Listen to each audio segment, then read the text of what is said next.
À l'Arré, nous étions dans une toute petite ferme, 14 hectares, je crois.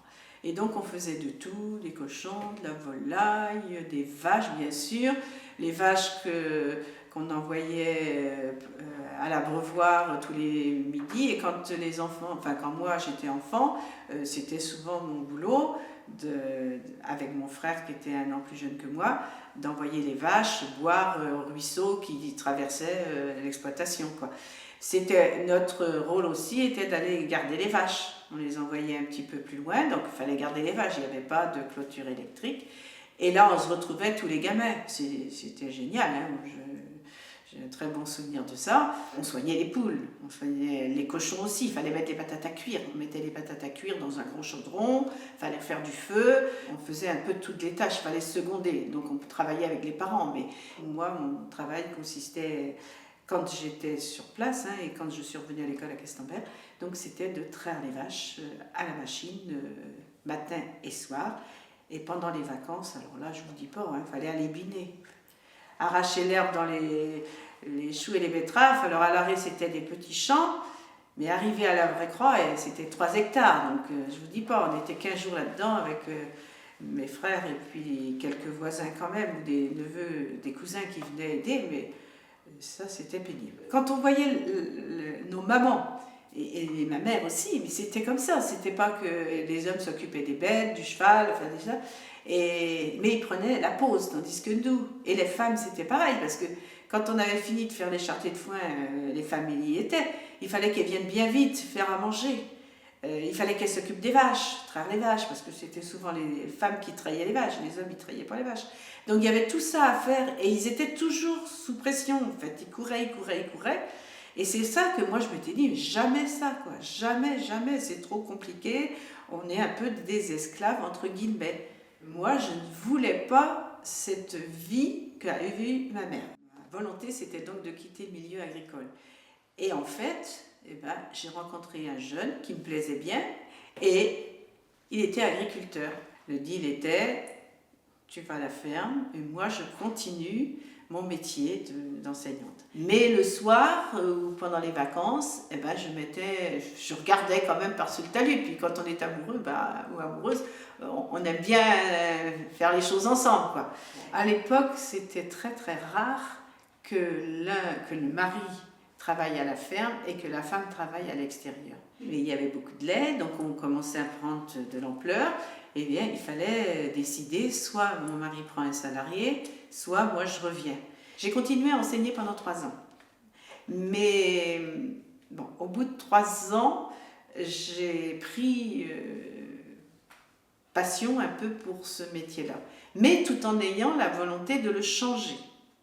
Mais je m'étais dit, si je reviens sur la ferme, c'est pas pour faire comme ont fait les autres, c'est pas pour subir. Moi, j'ai envie d'être actrice dans mon milieu.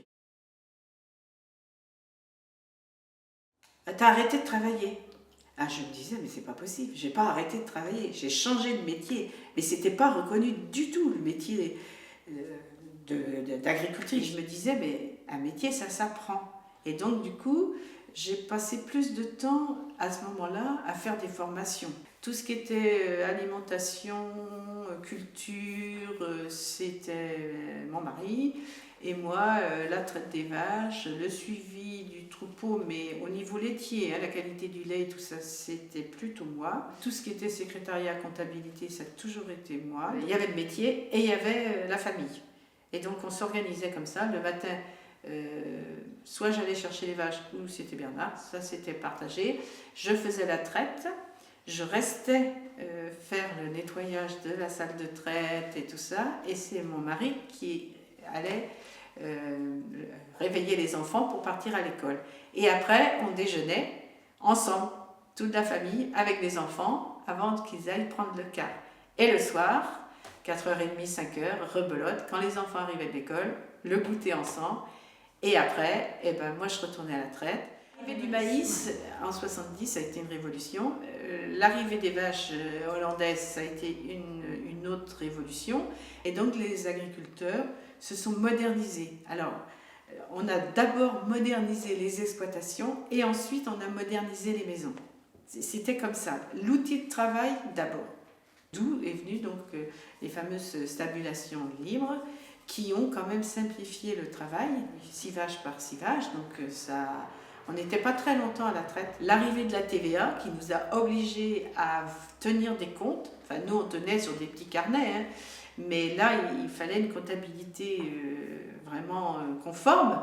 Donc tout ça nous a apporté un surplus du côté administratif que j'ai assumé. Comme je vous l'ai dit, hein, j'ai été désignée par les femmes de ma commune pour les représenter au niveau du canton.